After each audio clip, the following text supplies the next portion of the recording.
वर्णन करतो। तसेच ज्यांच्या यशाचे वर्णन स्वतः श्रीरामचंद्रांनी केले आहे तशा हनुमानजींना मी वंदन करतो। पवनकुमार श्री हनुमंतांना मी प्रणाम करतो, जे दुष्टरूपी वन भस्म करण्यासाठी अग्निरूप आहेत, जे ज्ञानघन आहेत आणि ज्यांच्या हृदयरूपी भवनात धनुष्यबाण धारण करून श्रीरामचंद्र निवास करतात। वानरांचे राजे सुग्रीव, अस्वलांचे राजे जांबवान, राक्षसांचे राजे विभीषण आणि अंगद इत्यादी जेवढा वानरांचा समाज आहे सर्वांच्या सुंदर चरणांची मी वंदना करतो। ज्यांनी अधम आणि पशु आणि राक्षस इत्यादी शरीरात सुद्धा श्रीरामचंद्रांना प्राप्त केले। श्रीरामाचे निष्काम सेवक असणारे पशु पक्षी देवता मनुष्य असुरांसहित जेवढे म्हणून श्रीरामांच्या चरणांचे उपासक आहेत त्या सर्वांच्या चरणांची मी वंदना करतो।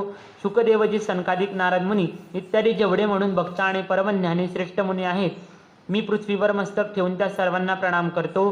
हे मुनीश्वर हो, तुम्ही सर्वांनी मला आपला दास समजून माझ्यावर कृपा असू द्यावी। जनकनंदिनी, जगतमाता आणि करुणानिधान श्री रामचंद्रांची प्रियतमा जानकी देवींच्या दोन्ही चरण कमलांना मी प्रणाम करतो, ज्यांच्या कृपेने मला निर्मळ अशी बुद्धी प्राप्त होईल। आता मी कमलनयन धनुष्यबाणधारी भक्तांच्या विपत्तीचा नाश करणारे आणि त्यांना सुख देणाऱ्या भगवान श्रीरामांच्या सर्वसमर्थ चरणकमलांना मी वन, वचन आणि कर्माने वंदन करतो। ज्याप्रमाणे शब्द आणि त्यांचा अर्थ तसेच पाणी आणि पाण्याचा तरंग दिसण्यापुरते वेगवेगळे आहेत आणि वास्तविक रूपात अभिन्न असे आहेत आणि ज्यांनी दीनदुःखी फारच प्रिय आहेत अशा श्रीरामचंद्रांच्या चरणांना मी वंदन करतो। जे कृशाणू, भानू आणि हिमकर यांच्यासाठी र, आ आणि म हे रूपाने बीज आहेत अशा रघुनाथांच्या राम नामाची मी वंदना करतो। ते राम नाम ब्रह्मा, विष्णू आणि शिवरूप आहेत, ते वेदांचे प्राण आहेत, तसेच निर्गुण, उपमारहित आणि गुणांचे भांडार आहे। जे राम नाम महामंत्र आहे, ज्याचा जप महेश्वर शिवजी करतात आणि ज्यांच्याद्वारा त्यांचा उपदेश काशीमध्ये मुक्तीचे कारण आहे, तसेच ज्यांचे महात्म्य गणेशजी करतात ते या रामनामाच्या प्रभावाने सुद्धा सर्वप्रथम पूजले जातात। आदिकवी वाल्मिकजी रामनामाच्या प्रतापाला जाणतात। जे नाम उलटे मरामरा जपून पवित्र झाले, एक राम नाम हजार नामांसारखे आहेत असे शिवजींचे वचन ऐकून पार्वतीजी सदा आपल्या पतीबरोबर रामनामाचा जप करत असतात। नामाविषयी पार्वतीजींच्या अंतःकरणात असलेल्या प्रीतीना पाहून शंकर हर्षित झाले आणि स्त्रियात भूषणरूपी पार्वतींना ज्यांनी आपले भूषण बनविले अर्थात आपल्या अर्धांगिनी बनविले, नामाच्या प्रभावाला शिवजी उत्तम प्रकारे जाणत होते, ज्यांच्या प्रभावामुळे काळकूट विषाने सुद्धा त्यांना अमृताचे फल दिलेले आहेत। श्री रघुनाथजी भक्तिवर्षावृत आहे। तुलसीदासजी म्हणतात की उत्तम सेवकगण, भातशेती आणि राम नामाची सुंदर दोन अक्षरे श्रावण भाद्रपदाचे असे महिने आहे। दोन्ही अक्षरे मधुर आणि मनोहर आहेत, जे वर्णमालारूपी शरीराचे नेत्र आहेत, भक्तांचे जीवन आहेत, तसेच स्मरण करण्यासाठी सर्वांसाठी सुलभ आणि सुखदायी आहेत। शिवाय जे या लोकात लाभ देतात आणि परलोकात सांभाळतात, हे उच्चारणासाठी, श्रवणासाठी, स्मरणासाठी फारच उत्तम असे आहेत। श्री तुलसीदासजींना तर हे श्रीराम लक्ष्मणासारखे प्रिय आहेत, तसेच र आणि म चे वेगवेगळे वर्णन करण्याने त्यांच्या प्रेमात भेद केल्यासारखे होते, अर्थात बीज मंत्राच्या दृष्टीने यांचे उच्चारण, अर्थ आणि फल यात भिन्नता दिसून येते, परंतु हे जीव ब्रह्मासारखे स्वाभाविक सदा एकरूप आणि एकरस आहेत। ही दोन्ही अक्षरे नर नारायणांसारखे सुंदर बंधू आहेत, जगताचे पालन आणि विशेष रूपाने भक्तांचे रक्षण करणारे आहेत। ही भक्तिरूपिणी सुंदर श्रींच्या कानांचे सुंदर अलंकार आहे आणि जगताच्या हितासाठी निर्मळ चंद्र सूर्य आहेत। ही अक्षरे सुंदर गतिरूपी अमृताच्या स्वादासारखी आणि तृप्ती समान आहेत, कासव आणि शेषाप्रमाणे पृथ्वीला धारण करणारी आहेत, भक्तांच्या मनरूपी सुंदर कमळात विहार करणाऱ्या ब्रह्मासारखे आहेत आणि जीवरूपी यशोदेसाठी श्रीकृष्ण आणि बलरामासारखी आहे। तुलसीदास म्हणतात, रामचंद्रांच्या नामातील दोन्ही अक्षरे फारच शोभायमान असून त्यापैकी एक अक्षर छत्ररूपाने आणि दुसरे मुकुटरूपाने अनुस्वार सर्व अक्षरांच्या वर आहेत। तसे खरे तर नाम आणि नामी दोन्ही एकसारखे असून परंतु दोघात परस्पर स्वामी आणि सेवकाप्रमाणे प्रीती आहेत, अर्थात नाम आणि नामीत पूर्ण एकता असूनही जसे स्वामींच्या मागे सेवक चालतो तसेच नामाच्या मागे नामी चालत असतात। प्रभू श्रीराम स्वतःच्या रामनामाचेच अनुगमन करतात, नाम घेताच तेथे प्रकट होतात। नाम आणि रूप दोन्ही ईश्वरांच्या उपाधी आहेत। ही भगवंताचे नाम आणि रूप दोन्ही अनिर्वचनीय आहेत, अनादी आहेत आणि तीव्र शुद्ध भक्तियुक्त बुद्धीनेच यांचे दिव्य अविनाशी स्वरूप जाणले जाते। यात कोण मोठा आहे कोण लहान असे म्हणणे तर अपराध आहे. यांच्या गुणांचे तारतम्य ऐकून साधू पुरुष स्वतः समजून घेतील. रूप नामाच्या अधीन दिसते त्याप्रमाणे नामाशिवाय रूपाचे ज्ञान होऊ शकत नाही. एखादे विशेष रूप तळ हातावर ठेवलेले असले तरी त्याचे नाव समजल्याशिवाय ते ओळखता येत नाही. आणि रूप पाहिले नसले तरी नामाचे स्मरण केले असता विशेष प्रेमासहित ते रूप हृदयात प्रकट होत असते. नाम आणि रूपाच्या गतीची कहाणी अकथनीय आहे. ती समजण्यासाठी सुखदायक आहे परंतु अवर्णनीय आहे. निर्गुण आणि सगुणाच्या मध्यात नाम सुंदर साक्षी आहे आणि दोघांचे यथार्थ ज्ञान करविणारा चतुर दुभाषिक आहे. जर तुला आत आणि बाहेर प्रकाश पाहिजे असेल तर तू मुखरूपी द्वाराच्या उंबरठ्यावर रामनामरूपी मणिदीपक ठेव. ब्रह्मदेवाने रचलेले या प्रपंचातून उपरत झालेले तीव्र वैराग्यवान मुक्तयोगी पुरुष या नामाचा मौखिक जप करतात आणि जागतात आणि नाम तसेच रूपरहित अनुपम अनिर्वचनीय अनामय ब्रह्मसुखाचा अनुभव घेत असतात. ते परमात्म्याच्या गूढ रहस्याला जाणू इच्छितात. ते सुद्धा मौखिक जप करून त्याला जाणून घेतात. साधक तर जीव ओतून नामजप करतात आणि आणीमादी सिद्धींना प्राप्त करून सिद्ध होतात. आर्त्य भक्त जेव्हा नामजप करतात तेव्हा त्यांची मोठमोठ भयंकर संकटे नाहीशी होत असतात आणि ते सुखी होतात. जगतात 4 प्रकारचे रामभक्त आहेत. अर्थार्थी, धनादीच्या इच्छेने भजणारे, आर्त म्हणजे संकटाच्या निवृत्तीसाठी भजणारे, जिज्ञासू म्हणजे भगवंताला जाणून घेण्याच्या इच्छेने भजणारे आणि ज्ञानी म्हणजे भगवंताला तत्वाने जाणून स्वाभाविकच प्रेमाने भजणारे असे आहेत. आणि 4ही पुण्यात्मा, पापरहित आणि उदार आहेत. 4ही चतुर भक्तांना नामाचाच आधार आहे. यात ज्ञानी भक्त प्रभूला विशेष प्रिय आहेत. तसे पहिले तर 4ही युगांमध्ये आणि 4ही वेदांमध्ये नामाचा प्रभाव आहे परंतु कलियुगामध्ये विशेषत्वाने आणि या कलियुगात तर दुसरा कोणताच उपाय नाही. जे सर्व प्रकारे कामनारहित आहे आणि राम भक्तीच्या रसात लीन झाले आहेत त्यांनीही आपल्या मनाला नामाच्या सुंदर प्रेमरूपी अमृताच्या सरोवरातील मासोळे बनविलेले आहे. निरंतर आस्वादन करत राहतात. क्षणभर सुद्धा त्यांच्यापासून ते वेगळे होऊ इच्छित नाही. निर्गुण आणि सगुण ब्रह्मांची 2 स्वरूपे आहेत. ही दोन्ही रूपे अकथनीय, अथाह, अनादी आणि अनुपम अशी आहेत. माझ्या मताने नाम या दोघांपेक्षाही श्रेष्ठ आहे आणि त्याने आपल्या स्वतःच्या बलाने दोघांना आपले वश करून घेतले आहे. सज्जनगणांनी या गोष्टीला या दासाची दृष्टता अथवा केवळ काव्योक्ती समजू नये आणि मी आपल्या मनाचा विश्वास, प्रेम आणि रुचीची गोष्ट सांगतो.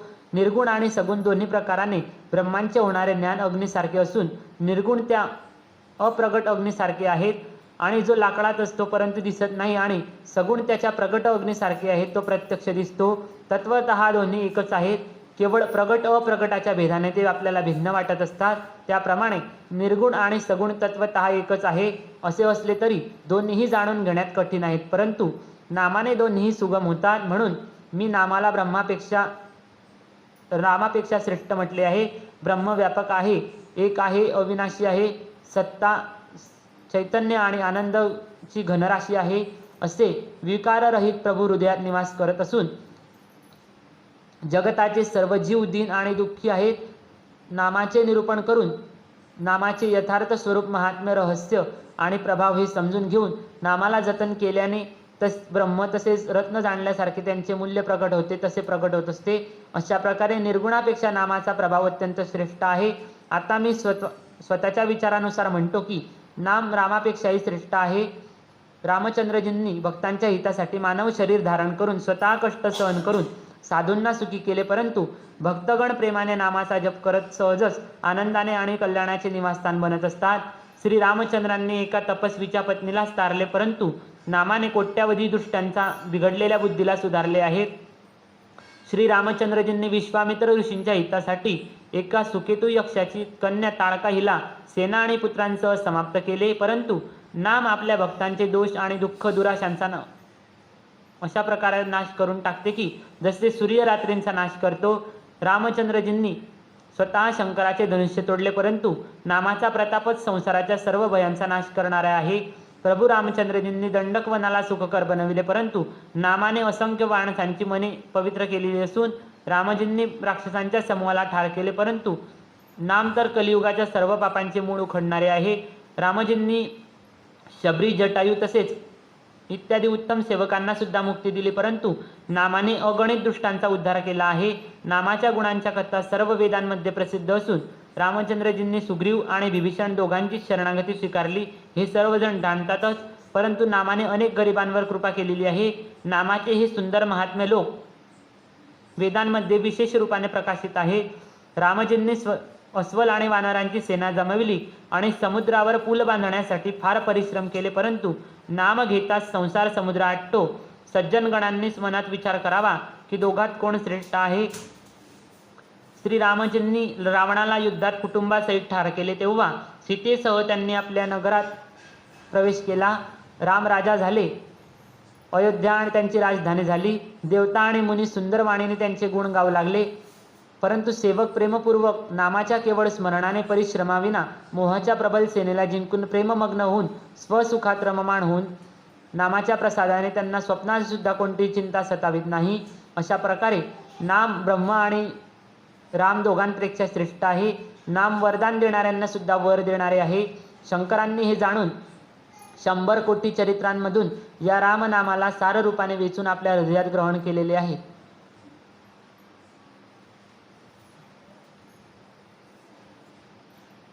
नामाच्या प्रसादाने शंकरजी अविनाशी आणि अमंगल वेश धारण करणारे असून मंगलाची राशी आहेत. शुकदेवजी आणि सनकादिक सिद्धमुनी योगीजन नामाच्या प्रसादाने ब्रह्मानंद अनुभवतात. नारदांनी नामाचा प्रताप जाणला आहे. हरी संपूर्ण संसाराला आवडणारे आहेत. हरीला हर आवडतात आणि नारदजी हरी आणि हर दोघांना प्रिय आहेत. प्रल्हादाने नाम जपले म्हणून प्रभूंनी त्यांच्यावर कृपा केली, त्यामुळे ते भक्त शिरोमणी बनले. ध्रुवाने दुःखी होऊन सावत्र आईच्या वचनांनी दुःखी होऊन सकाम भावनेने हरिनाम जपले आणि त्याच्या प्रतापाने अचल अनुपम स्थान प्राप्त केले. हनुमंतांनी पवित्र नामस्मरण करून रामचंद्रांना आपले करून ठेवले आहे. नीच अजामिळाने गज आणि गणिका सुद्धा श्रीहरीच्या नामाच्या प्रभावाने मुक्त झाले. त्याप्रमाणे मी नामाची श्रेष्ठता किती वर्णन करू. श्रीराम सुद्धा नामांचे गुण सांगू शकत नाही.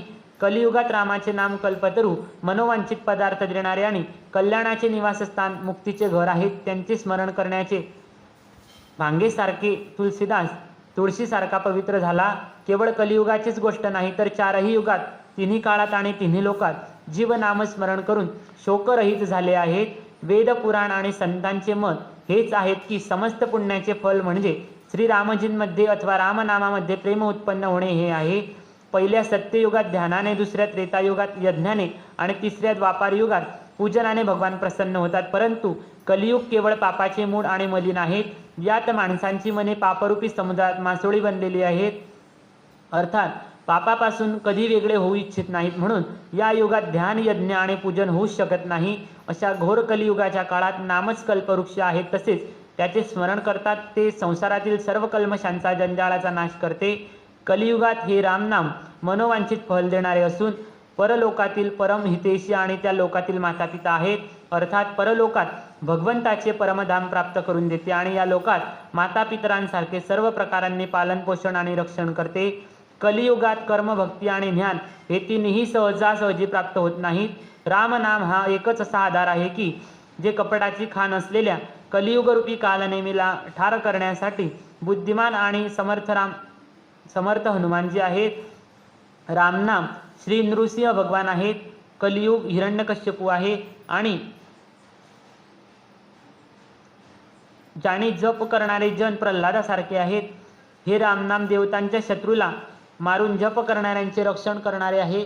सद्भावाने, कुभावाने, क्रोधाने अथवा आळसाने कोणत्याही पद्धतीने नाम जपले तरी दाही दिशात ते कल्याण देणारेच आहेत. त्याच परम कल्याणकारी रामनामाचे स्मरण करून आणि रघुनाथजींच्या चरणावर मस्तक ठेवून मी त्यांच्या गुणांचे वर्णन करतो. ते रामचंद्रजी माझ्या सर्व चुकांचे प्रकाराने सुधारून घेतील.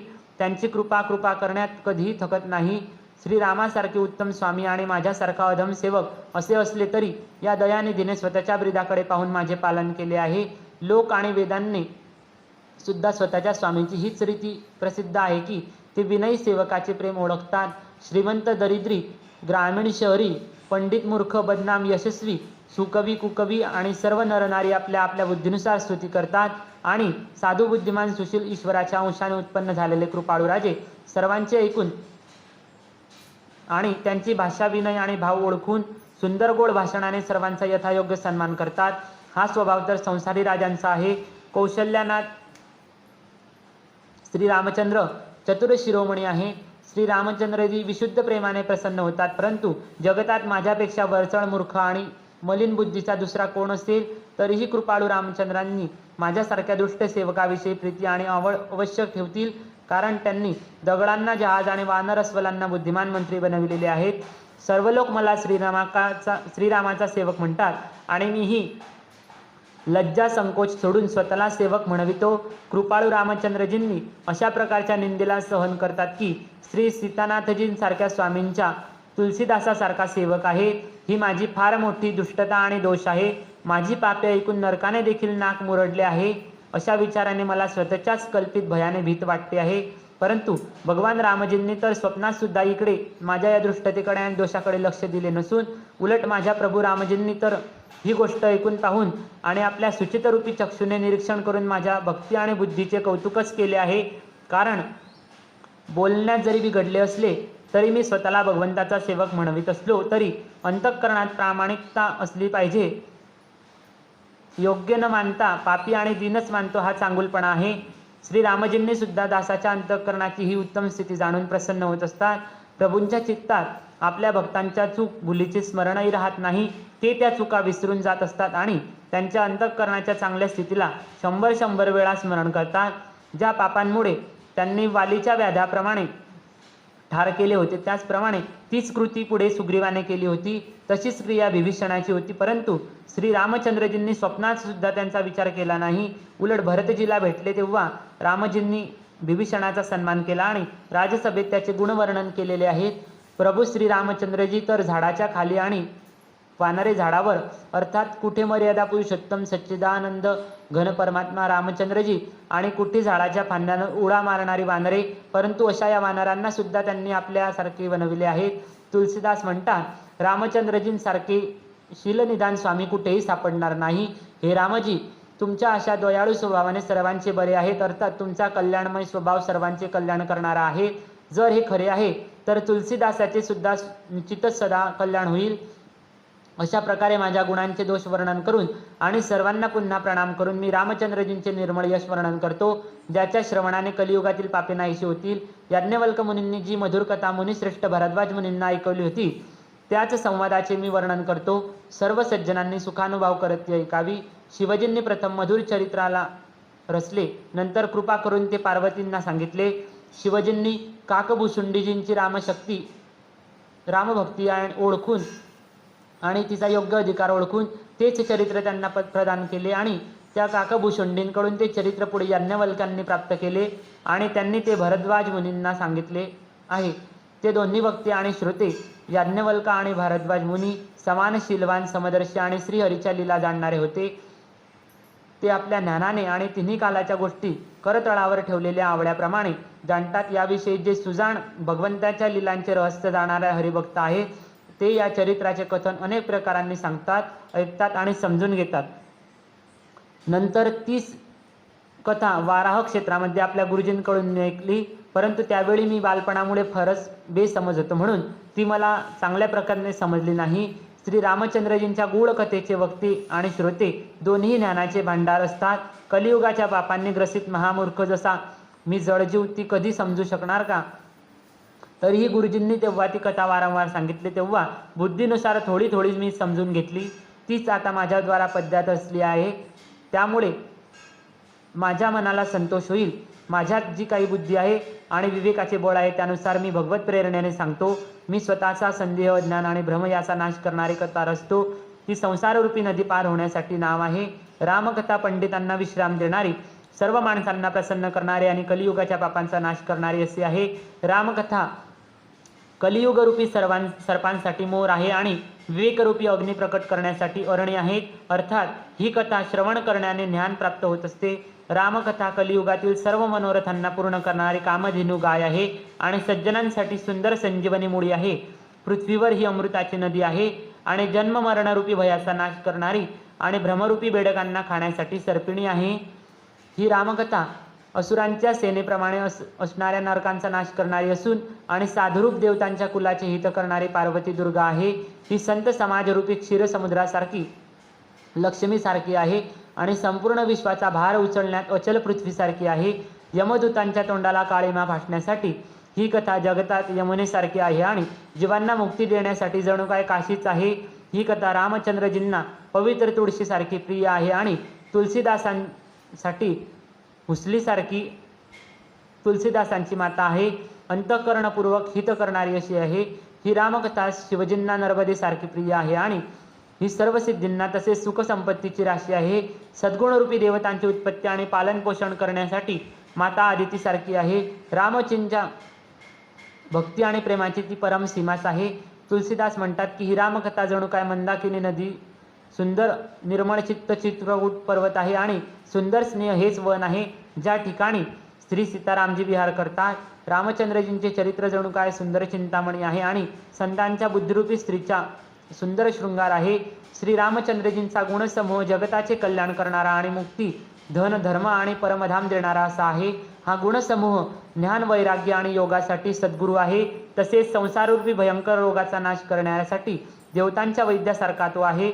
रामचंद्रजींचे प्रेम उत्पन्न करण्यासाठी माता पिता आहेत आणि संपूर्ण व्रतधर्म या नियमांचे बीज आहे. हा पाप, संताप आणि शोकाचा नाश करणारा तसेच या लोकांचे आणि परलोकांचे प्रिय पालन करणारा विचाररूपी ज्ञानराजाचा शूरवीर मंत्री आणि लोभरूपी अपार समुद्राचे शोषण करण्यासाठी अगस्त्य मुनी आहे. भक्तांच्या मनरूपी वनात राहणाऱ्या काम, क्रोध आणि कलियुगच्या पापरूपी हत्तींना मारण्यासाठी सिंहाचा बच्चा आहे. शिवजींचा पूज्य आणि प्रियतम अतिथी आहे आणि दरिद्रतारूपी दावानल अग्नी विझवण्यासाठी कामना पूर्ण करणारा असा तो मेघ आहे. विषयरूपी सर्पाचे विष उतरवण्यासाठी हा मंत्र आणि महामणी कपाळावरील कठीण दुष्ट विधिलिखितास हा नाहीसा करणारा आहे. अज्ञानरूपी अंधकार हनन करण्यासाठी हा सूर्यकिरणांसारखा आणि सेवकरूपी भातशेती पालन करण्यात मेघासारखा असा आहे. हा मनोवांछित वस्तू देण्यात श्रेष्ठ कल्पवृक्षासारखा आहे आणि सेवा करण्यात हरिहरासारखा सुलभ आणि सुख देणारा आहे. सुविकरूपी शरद ऋतूच्या मनरूपी आकाशाला सुशोभित करण्यासाठी तारांगणांसारखा आणि रामभक्तांचे तर जीवनच धनच आहे की काय, हे संपूर्ण पुण्याच्या महान फलासारखे आहे. जगताचे छलरहित यथार्थ हित करण्यात साधू संतांसारखे आहेत. सेवकांच्या मनरूपी मानस सरोवरांसाठी हंसासारखे आणि पवित्र करणाऱ्या गंगेच्या तरंगासारखे आहेत. जसा प्रचंड अग्नी इंधनाला जाळतो आणि श्री रामचंद्रजी तसे गुणसमूह, कुमार्ग, कुतर्क आणि कुचाल, कलियुगाचे कपट, दंभ आणि पाखंड यांना जाणणारे आहेत. रामचरित्र पौर्णिमेच्या चंद्रकिरणांसारखे सर्वांना सुख देणारे आहेत, परंतु सज्जनरूपी कुमुदिनी आणि चकोराच्या चित्तासाठी ते विशेष हितकारी आणि महान फलदायक आहे. पार्वतीजीने शिवजींना असा प्रश्न केला आणि शिवजींनी त्यांचे उत्तर जसे विस्ताराने दिले तसे सर्व चरित्र मी या कथेची विशेष रचना करून सांगतो. ज्याने ही कथा पूर्वीच ऐकली नसेल त्याने या कथा श्रवणाने आश्चर्य करू नये. जे ज्ञानी या विलक्षण कथेला ऐकतात त्यांना आश्चर्य वाटत नाही, कारण जगात रामकथा असीम आहे, रामकथा अनंत आहेत अशा त्यांचा मनात विश्वास असतो.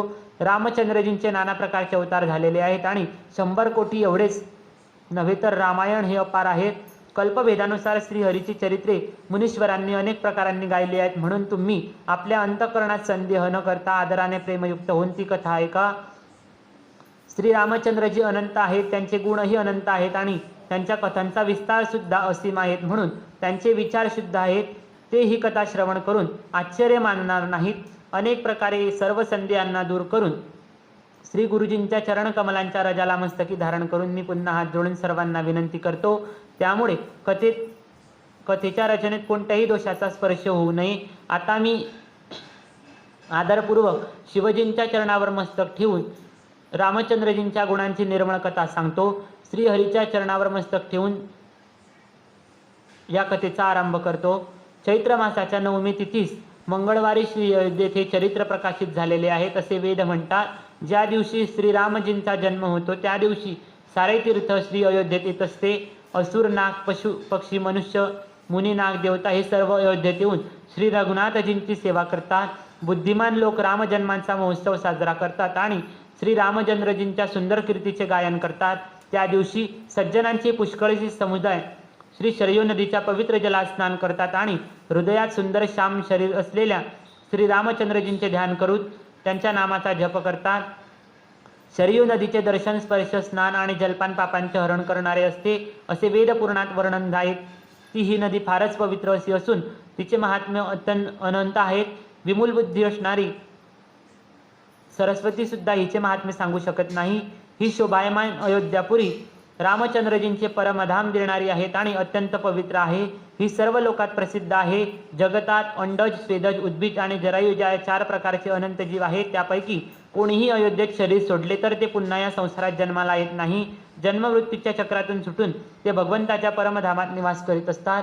या अयोध्यापुरीला सर्व प्रकारांनी मनोहर, सर्व सिद्धिदायिनी आणि कल्याणाची खाण समजून मी या निर्मळ कथेचा आरंभ करत आहे.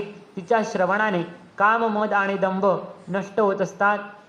या ग्रंथाचे नाव रामचरितमानस आहे असून ज्याच्या केवळ श्रवणाने शांती मिळते. मनरूपी हत्ती जो विषयरूपी दावानाला जळत असतो त्याप्रमाणे तो जर या रामचरितमानस सरोवरात पडला तर तो सुखी होतो. हे रामचरितमानस मुनींना फार प्रिय आहे. या अत्यंत सुंदर आणि पवित्र अशा मानसाची शिवजींनी रचना केली आहे. हे मानस तिन्ही प्रकारचे दुःख, दरिद्रता आणि दोष यांचा तसेच कलियुगाच्या सर्व दुष्ट चालींचा नाश करणारे आहे. महादेवांनी आपल्या मनात रामचरितमानसाची रचना करून ठेवली होती आणि शुभ अवसर पाहून पार्वतीजीला त्यांनी ते सांगितले म्हणून शिवजींनी याला आपल्या हृदयामध्ये अनुभवून आणि प्रसन्न होऊन त्याचे नाव रामचरितमानस असे ठेवले आहेत. मी या सुखदायी सुंदर रामकथेचे वर्णन करतो. सज्जन हो, तुम्ही आदराने मन लावून ही कथा ऐकावी. हे रामचरितमानस जसे आहे तसे बनले आणि ज्याच्या हेतूने जगताच याचा प्रचार झाला. आता ही सर्व कथा मी उमा महेश्वराचे स्मरण करून सांगतो. भगवान शंकरजीच्या कृपेने तुलसीदासाच्या हृदयात बुद्धीचा शुद्ध विकास झाला आणि तो रामचरितमानसाचा कवी झाला. तो आपल्या बुद्धीनुसार या कवितेला मनोहर बनवित आहे. असे असले तरी हे सज्जन हो, तुम्ही शुद्ध चित्ताने ऐकून याला सुधारून घ्या. सुंदर बुद्धिभूमी आहे. हृदय हे त्यामध्ये महत्त्वाचे स्थान आहे. वेद पुराण समुद्र आहेत आणि साधू संत मेघ आहेत. ते श्रीरामजींच्या सुयशरूपी सुंदर मनोहर आणि मंगलकारी जलाचा वर्षाव करतात. सगुण लीलेचे विजय विस्ताराने वर्णन करतात. तीच राम सुयशरूपी जलाची निर्मळता आहे आणि जे मलाचा नाश करते आणि ज्या प्रेमभक्तीचे वर्णन केले जाऊ शकत नाही तीच या जलाची मधुरता आणि सुंदर शीतलता आहे. ते रामसुयशरूपी जल सत्कर्मरूपी भाताच्या शेतीसाठी हितकर आहे आणि रामचंद्रजींच्या भक्तांचे तर जीवनच आहे. ते पवित्र जल बुद्धिरूपी पृथ्वीवर पडले तर एकत्रित होऊन पवित्र कानरूपी मार्गाने आत गेले आणि मानसरूपी श्रेष्ठ स्थानात भरून तेथे स्थिर झाले. ते तिथेच बराच काळ स्थिर राहून सुंदर, रुचकर आणि शीतल सुखदायी झाले. या कथेत बुद्धीने विचार करून जे 4 अत्यंत सुंदर आणि उत्तम संवाद भुशुंडी, गरुड, शिव, पार्वती, याज्ञवल्क, भारद्वाज आणि तुलसीदास व संत रचले आहेत तेच या पवित्र आणि सुंदर सरोवराचे 4 मनोहर घाट बनले आहेत. 7 कांड याच मानस सरोवराच्या 7 पायऱ्या असून ज्यांना ज्ञानरूपी नेत्राने पाहतात मन प्रसन्न होत असते. त्या रामचंद्रजींच्या निर्गुण आणि निर्बाध महात्म्याचे जे वर्णन केले जाईल तेच या सुंदर जलाची अथाह खोली आहे. श्री रामचंद्रजी आणि सीताजींचे यश अमृतासारखे जल आहेत. यात ज्या उपमा दिल्या आहेत तोच तरंगाचा मनोहर विलास आहे. सुंदर चौपायाच यात दाट पसरलेली कमळे आहेत आणि कवितेच्या युक्त्या सुंदर मणी उत्पन्न करणारे चमकदार शिंपले आहेत. जे सुंदर छंद, सोरठे आणि दोहे आहेत तेच यात अनेक रंगाचे कमळाचे समूह शोभत आहेत. अनुपम अर्थ, उच्च भाव आणि सुंदर भाषा या पराग, मकरंद, पुष्परस आणि सुगंध आहेत. सत्कर्माचे पुंज, भ्रमराच्या सुंदर पंक्ती आहेत. ज्ञान, वैराग्य आणि विवेक हंस आहे. कवितेचा ध्वनी, वक्रोक्ती, गुण आणि जाती हे अनेक प्रकारचे मनोहर मासे आहेत. अर्थ, धर्म, काम, मोक्ष हे 4ही ज्ञान विज्ञानाचा विचार सांगणे. काव्याचे 9 रस, जप, तप, योग आणि वैराग्याचे प्रसंग हे सर्व या सरोवराचे सुंदर जलचर जीव आहेत. सुकृती जन, साधू आणि श्रीरामनामाच्या गुणांचे गायन हेच विलक्षण जलपक्षासारखे आहेत. संतांची सभा या सरोवराच्या 4ही बाजूस असलेली आमराई आहे आणि श्रद्धा वसंत ऋतूसारखी आहे. अनेक प्रकाराने भक्तीचे निरूपण आणि क्षमा, दया तसेच दम, बेलीचे मंडप आहेत. मनाचा निग्रह, यम, नियम, तप, स्वाध्याय आणि ईश्वर प्राणाधीन ही त्यांची फुले आहेत. ज्ञान फल आहे आणि श्रीहरीच्या चरणधामामध्ये प्रेम हा ज्ञानरूपी फलाचा रस आहे असे वेदाने सांगितलेले आहेत. यात रामचरितमानसात याशिवायही ज्या अनेक प्रसंगाच्या कथा आहेत त्या कथा या ज्यातील पोपट, कोकिळ इत्यादी अनेक रंगाचे जे पक्षी आहेत कथा श्रवणाची वेळी जे रोमांच उठतात त्याच पुष्पवाटिका, बाग आणि वन आहेत ते जे सुख त्यामुळे जे सुख प्राप्त होत असते तोच सुंदर पक्ष्यांचा विहार आहे. निर्मळ मन हीच माळी आहेत आणि जो सुंदर नेत्रांद्वारा प्रेमरूपी जलाने त्यांचे सिंचन करतो. जे लोक या चरित्रात सावधानान गातात तेच या सरोवराचे चतुर राखणदार आहेत आणि जे स्त्री पुरुष सदा ही कथा आदरपूर्वक श्रवण करतात तेच या सुंदर मानसाचे अधिकारी उत्तम देवता आहेत. जे अतिदुष्ट आणि विषयी आहेत ते अभागी बगळे आणि कावळे आहेत. ते या सरोवरानजीक जात नाहीत कारण तेथे शंख बेडूक आणि शेवाळ यासारख्या विषयरसाच्या अनेक कथा नाहीत. याच कारणामुळे बिचारे कावळे रूपी आणि बगळे रूपी विषयी लोक तेथे येण्यास स्वतः मनापासून हार मानतात कारण या सरोवरापर्यंत येण्यास फार अडचणी येत असतात. रामचंद्रजींच्या कृपेशिवाय कोणीही येथे येऊ शकत नाही. घोर कुसंगच भयानक वाईट रस्ता आहे. अशा कुसंगाची वचनेच वाघ, सिंह आणि साप आहेत. घरातील कामकाज आणि गृहस्थाश्रमातील अनेक प्रकारची जंजाळे हेच अत्यंत दुर्गम मोठमोठे पर्वत आहेत. मोह, मद आणि मान हीच पुष्कळ घनदाट अरण्ये आहेत. तसेच नाना प्रकारचे कुतर्क याच भयानक नद्या आहेत. ज्यांच्याजवळ श्रद्धारूपी प्रवास खर्च नाही, संतांची साथ नाही आणि ज्यांना रघुनाथजी प्रिय नाहीत त्यांच्यासाठी हे मानस अत्यंत कठीण आहे. जरी एखादा माणूस कष्ट सहन करून तेथपर्यंत पोहोचला तरी तेथे जाताच त्याला निद्रारूपी नशा चढू लागते. हृदयात मूर्खतारूपी कडाक्याची थंडी वाजू लागते. त्यामुळे तेथे जाऊन सुद्धा तो अभागी स्नान करू शकत नाही.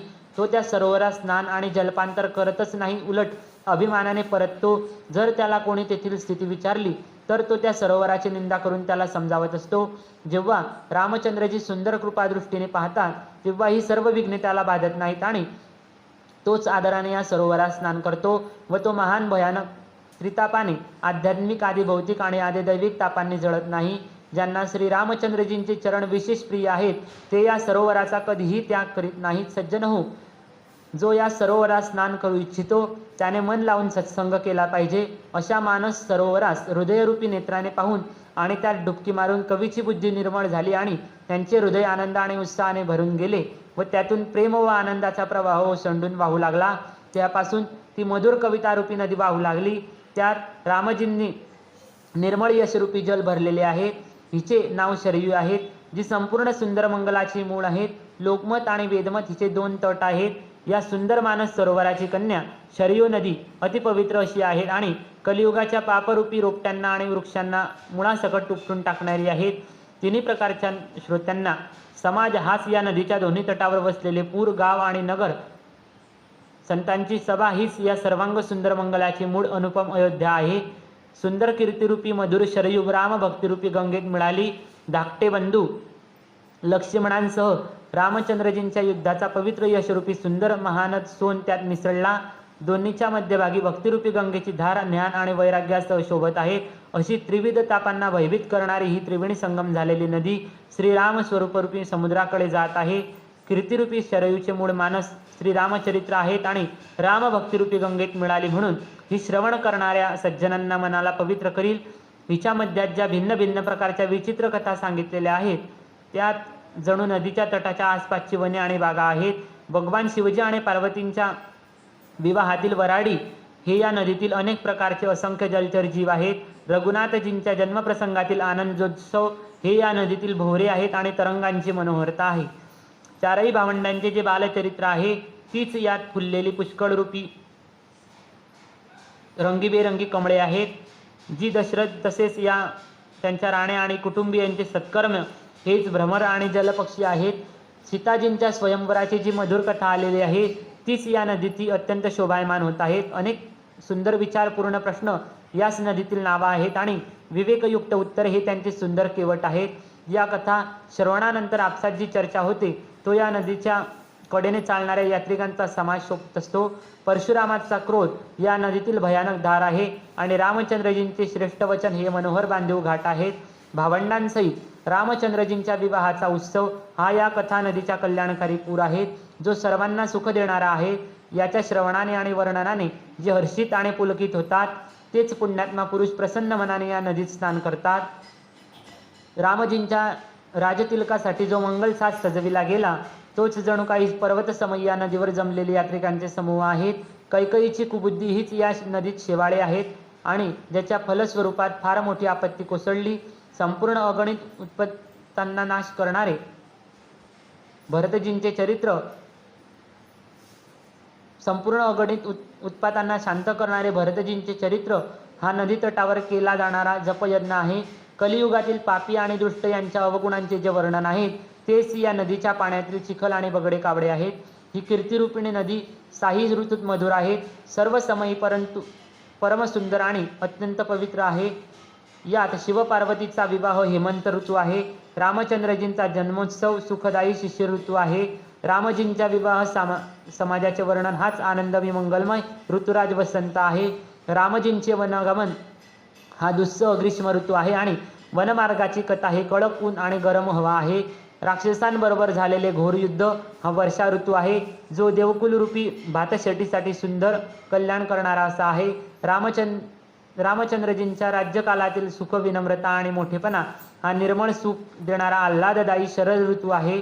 सती शिरोमणी सीताजींच्या गुणांची जी कथा आलेली आहे तीच या जलाचा निर्मळ आणि अनुपम गुण आहे. भरतजींच्या स्वभाव व नदीची सुंदर शीतलता आहे, जी कथा सदा एकसारखी राहते आणि ज्यांचे वर्णन केले जाऊ शकत नाही. चारही भावंडांचे परस्पर पाहणे, बोलणे, भेटणे, एकमेकांवर प्रेम करणे, हसणे आणि सुंदर बंधुत्व या जलाची मधुरता आणि सुगंध देणारे आहे. माझा अंतर्भाव, विनय आणि दीनता या सुंदर आणि निर्मळ जलाचा